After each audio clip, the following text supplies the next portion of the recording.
is Iceman John Bailey. Welcome back to another Iceman series segment. In this video, I want to talk to you about my last encounter in the turkey woods. For the last 7 years, I've been turkey hunting. I started back in 2014 and gave it a shot, and I got a double on I think like April 22nd in 2014, and I was hooked from there. So in 2015, I decided to start using pot calls, and I had no idea what I was doing.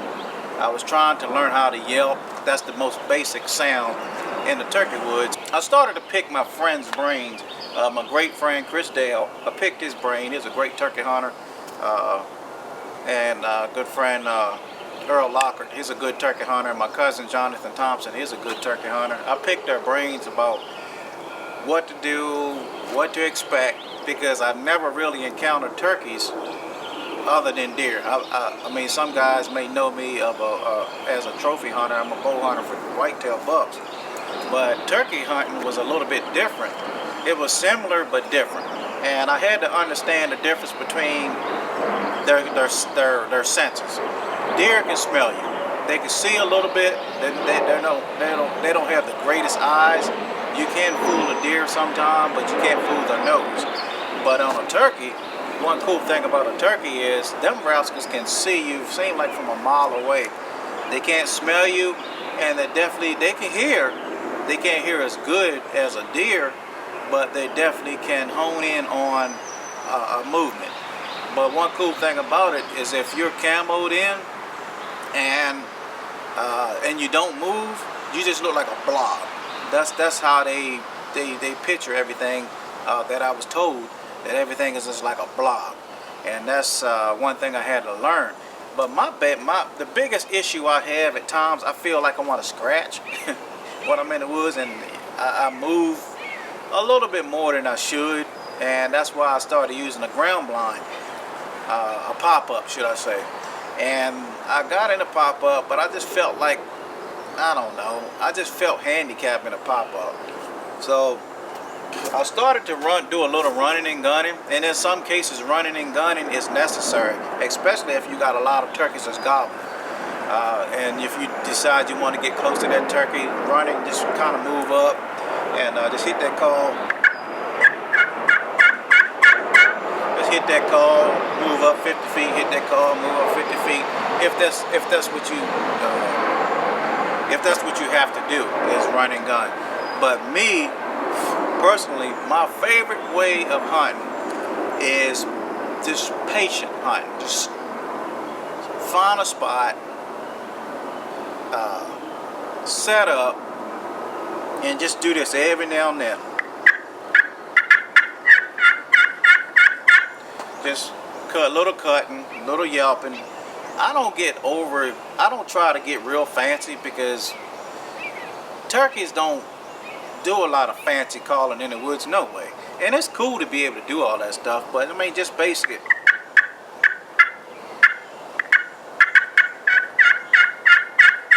Just basic cutting and yelping. I try to stay right there. Sometimes I get a little deep with it, but for the most part, I try to stay as basic as I can. I try to sound as realistic as I can. But one thing, I'm gonna take you back down memory lane on my last turkey hunt, which was last Saturday afternoon. I decided to get in the woods about 12 o'clock.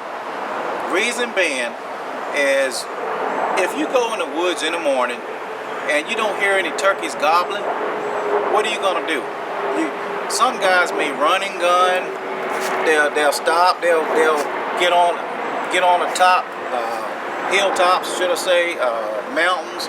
They get at the highest point. Sometimes they even get on the top of their pickup if they don't have anything higher than their pickup. And they'll just, they'll hit the owl call, they'll hit crow calls, just to try to get them to shot gobble first thing in the morning. But what are you going to do if you don't have any gobblers gobble? What are you going to do? They say most guys go home if they don't hear anything gobble, because they, I guess 9 o'clock, 8:30, 10 o'clock, most guys go home. They're like, you know what, they're not gobbling today, so I'm going home. So I developed my own style because, like I said, I picked up some pointers from these great hunters that I mentioned in the beginning. But I developed my own style. Saturday, I'm going to show you a layout in a minute on how I had my setup. So Saturday, I got in the woods at 12 o'clock and I got on a food plot. I was sitting on a food plot, and if you're looking at the food plot, I'm sitting over here. If you're looking at the food plot, I'm sitting to the left of the food plot, and behind me is a lot of blowdowns and brush that was placed there by bulldozer. So I just happened to look around for this particular spot, and you got to really pay attention to everything that you're gonna do before you even do it, because I don't like moving my setup if I messed up. So in this particular spot, it's almost like a catcher's mitt, like I'm sitting in this little pocket, and it's only about, I want to say 6-7 feet in diameter. That's all it was, and everything else was brush.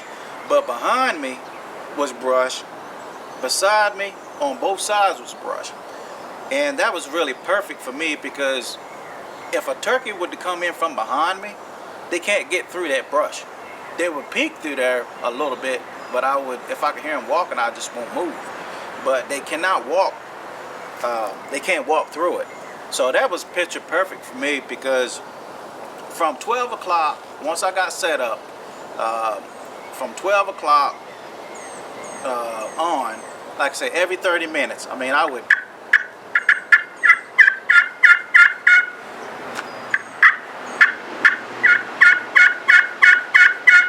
every 30 minutes I would do that and just put the call down and just sit there and be patient.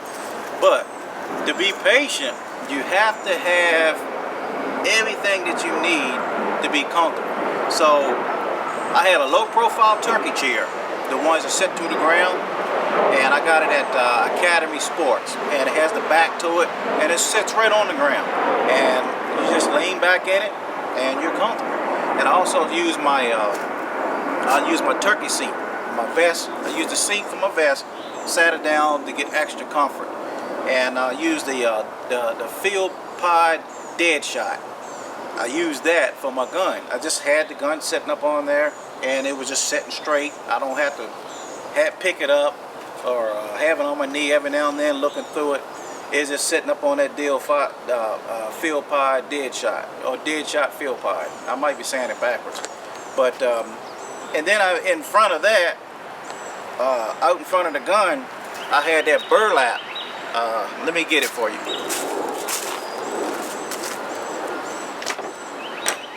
Out in front of that, I had that burlap, this stuff here, and it just stretches out. And I just had it out in front of me across. I put some limbs out in front of me about 4 feet, 5 feet, or should I say 6 feet, I'm sorry. I put it out in front of me about 6 feet all the way across, and then I kind of looped it around just a little bit so I could get some coverage. So if a turkey's coming from my left, he won't bust me, or if he's coming from my right, he won't bust me, or coming across the hill. Because the only handicap that I had in that setup is the other side of the food plot is it was a little low. See, that food plot wasn't completely flat. The other side was a little low, so the center of it, that was like a hill. Well, not really what you call a hill, but like a little small crescent. But if the turkey get on the other side of that hill, I won't be able to see him, not unless he pick up his, he's stand all the way up. Then I can see the top of his head, or probably his whole head, I'm not sure.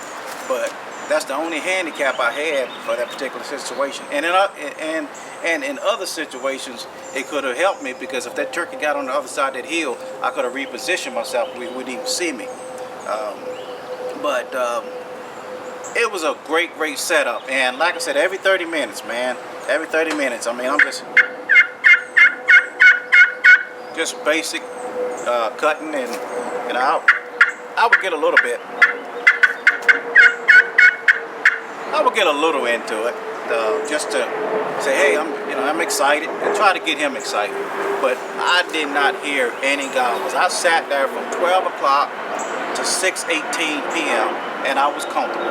Because like I said, if you're sitting on the ground that long, you're gonna get up and go home because your leg's gonna go to sleep, whatever. And that's one thing I had to learn about myself. If I decided to just be patient and just sit there and call every 30 minutes, just a short series of yelps and cuts, every 30 minutes and a little bit of purring. I mean, just a little bit of purring and just a little bit of cutting and yelping. I had to be comfortable. I have to be comfortable. I don't want no legs to go to sleep or had a gun up on my knee every now and then. So I was like, you know what? I'm just gonna get everything that I need if I'm gonna sit here to be comfortable. And let alone my Stoker 3500. I have a Vortex on another video. I did a review on that. My Vortex 2 red dot. Man, that thing is sweet because I had a gobble stopper scope on my 870 Remington Super Mag, and every time I take my eye out of that scope, it's like I could still see that reticle. It was weird. It was like it was burning a hole in my retina, and I didn't like that, so I got rid of that scope. But that Vortex red dot, man, it is so sweet. I just put that red dot wherever I want to put it. It's done.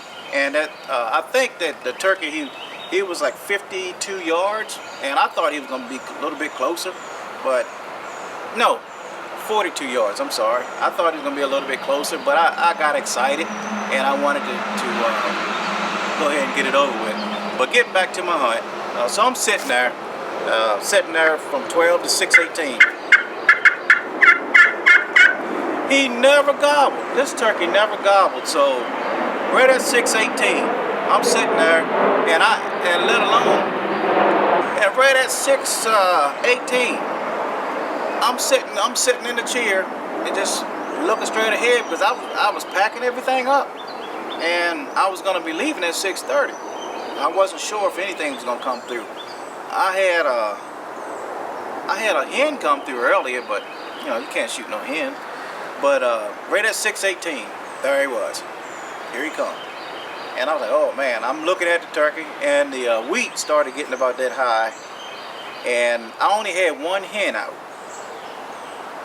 Because a lot of times you can have a hen, two hens with a jake, or just one jake. A lot of times that's what I've realized, that if you have a jake with hens, or if you just have a jake by herself, some gobblers will not come in because jakes beat up gobblers a lot in the woods. So I learned to hunt with one hen, or sometimes two hens. Just leave the jake in the truck or leave the jake at home. And I'm looking at this gobbler here. He come in walking, and he saw this hen head started getting red. He started getting excited. So he excited and I'm excited. So I start breathing a little hard, you know, and the gun barrel would have been going up and down if I had the gun on me. But the gun was in the field pot. I wasn't even touching the gun. So I'm glad of that, because the gun would have been going up and down if it was on my knee. And so here he come in from my left. So I kept telling myself, be patient, John, be patient, because last year I missed the gobbler because I misjudged his distance. He was like 80 yards, and I thought he was closer because I had that True Glow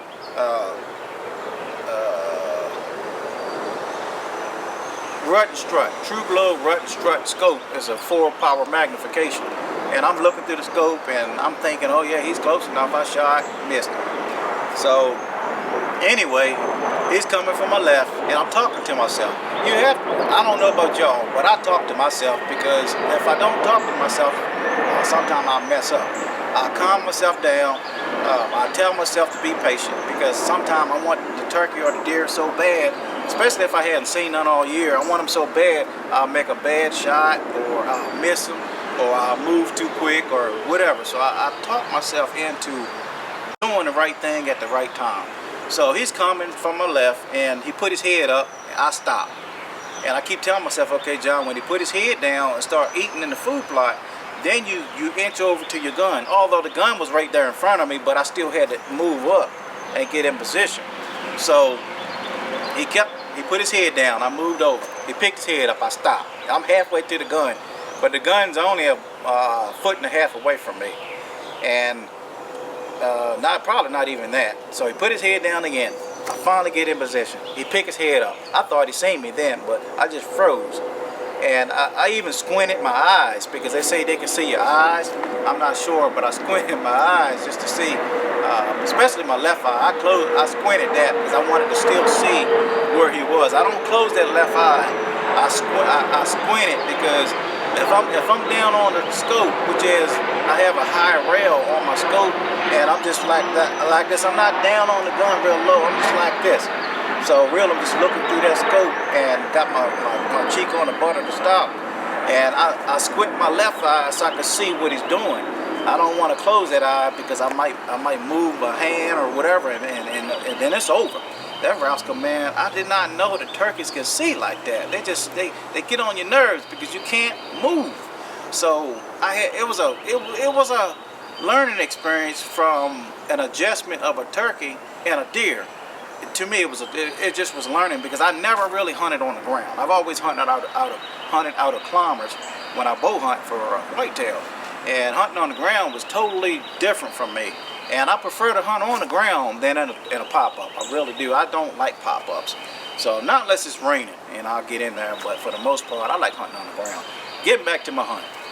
So he kept coming, picked his head up, and I froze. He put his head back down.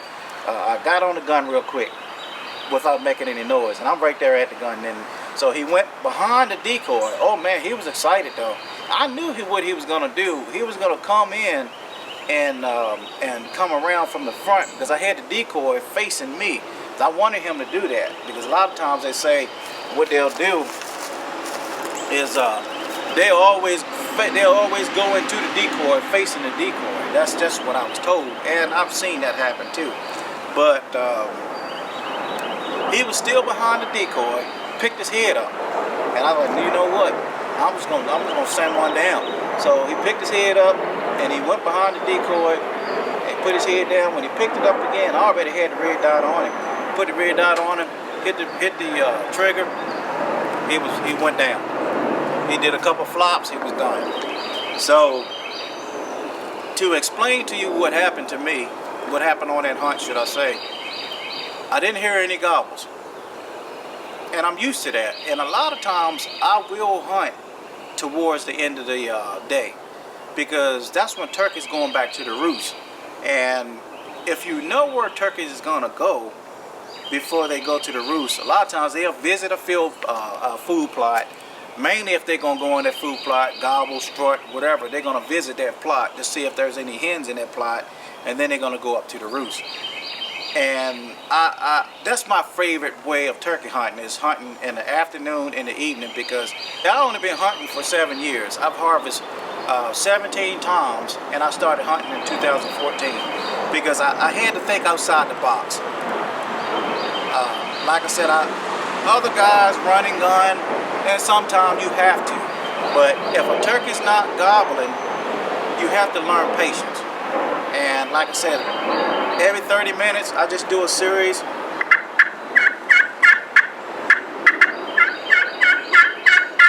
I just do a series of cuts and yelps, just basic, little purr.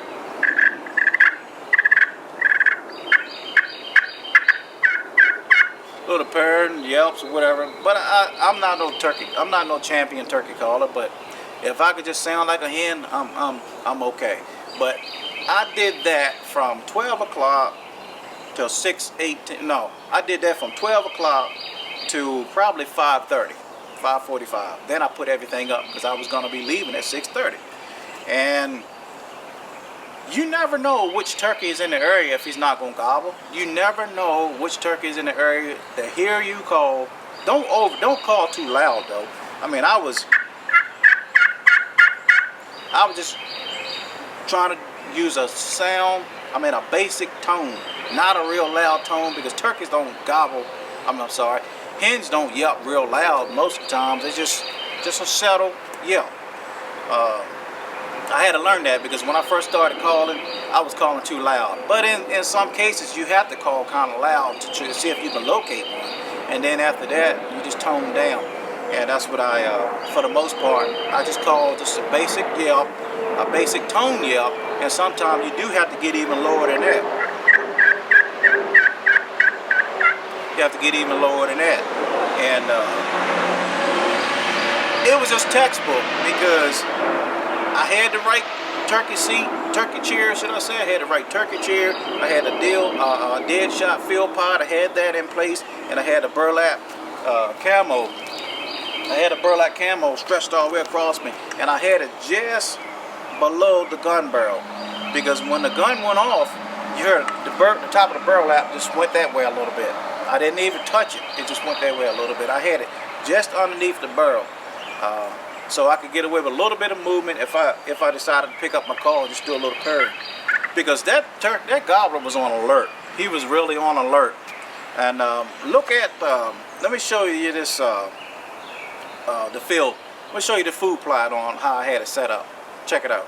Okay, I hope you can see this. This is the food plot that I was hunting in. And right here, in this area here, is where I had had my setup. I was set up right here in this corner, and right in the center of this food plot is like a little small crescent, and you can't see from here to here because this is like a little small crescent right here that go down the center of this plot, and it's like a little slope that goes slightly downhill. Sorry about that. Slightly downhill right here, and I have my decoy position right here. I didn't want to have it straight out from me, because if the turkey came from this direction, they come normally from here, they'll come from here, they come from here, here, here, or here. I mean multiple trails where they can come from. So like I said, I had my decoy set up right here on an angle about 25 yards from me, and I was calling every 30 minutes.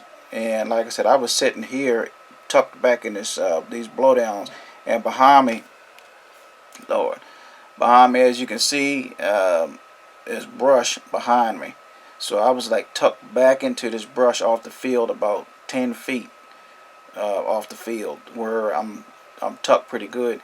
And I put that burlap in front of me to cover my front, should I say cover my 12. My 3 and my 9 was really good, and my 6 was awesome. So that was pretty much set up. So if a turkey came from this direction, they would not have seen me coming from this direction. So if they came from my side, they wouldn't have seen me. And if they came from any direction, they wouldn't have seen me. Not unless I was just bobbing my head up and down or moving my arms or something like that. But he came from this direction here, and walked out, took his time, walked out behind the decoy. He got about right here, and it was like a 42-yard shot. So it was awesome. So it was just awesome.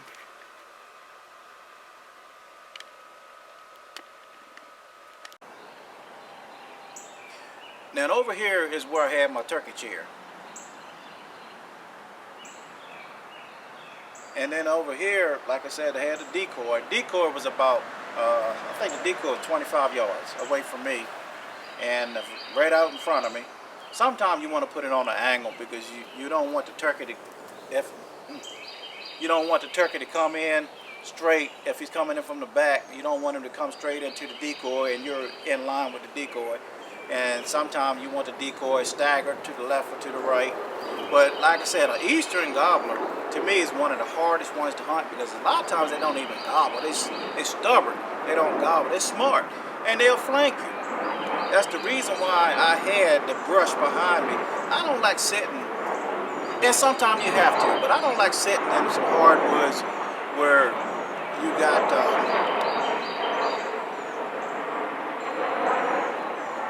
I don't like sitting in the hardwoods where you're sitting up against this tree and you got open hardwoods behind you, because if you make a series of yelps and you don't hear anything gobbling, I guarantee you, if you hunt an eastern gobbler, he is gonna walk from behind you first.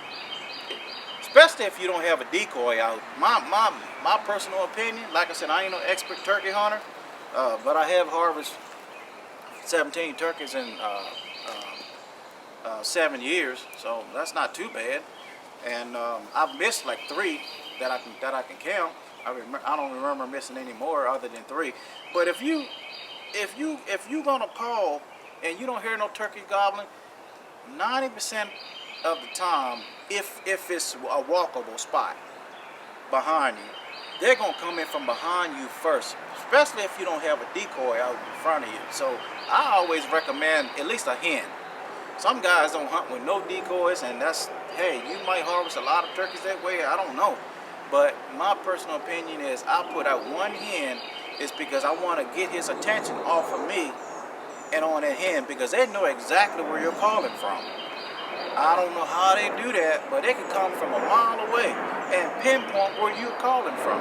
So I always like to have at least one hen out and to get his attention off of me and onto that decoy, so I can get in position and make a humane harvest.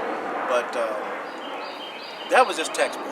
Like I said, patience and comfort will help you harvest a gobbler. All right? God bless you. Iceman signing out. Take care.